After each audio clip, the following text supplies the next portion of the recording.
প্রধান উপদেষ্টা হোপফুলি অতটা নিরাপত্তা নয়, সবাই কাছ থেকে দেখতে পাচ্ছে। ডক্টর ইউনূস সাহেব যাচ্ছে। আগের মতো এতটা নিরাপত্তা না, এবং বাসটাও দেখছেন ঘুরছে এখানে, এবং সবাই খুব কাছাকাছি দাঁড়িয়ে। আগের মতো অতটা নিরাপত্তা না, এবং 3 মিনিটের ভিতরে আসলে রাস্তাটা ফাঁকা করে দিয়ে এবং যাতায়াতের ব্যবস্থা করে দিল।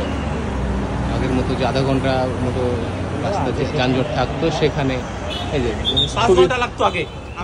আমি দেখেছি, আমি 5 ঘন্টা দাঁড়িয়েছিলাম একটা সময়। না, অত সময় এখন 3 মিনিটে আমরা চলে গেলাম। এটা ভালো, একটু নিরাপত্তা আসলে দেওয়া দরকারই আছে, এবং সেটা খুব অল্প সময়ে হয়ে গেল আর কি। ঘন্টার পর ঘন্টা জ্যামে বসে থাকলাম। ওকে।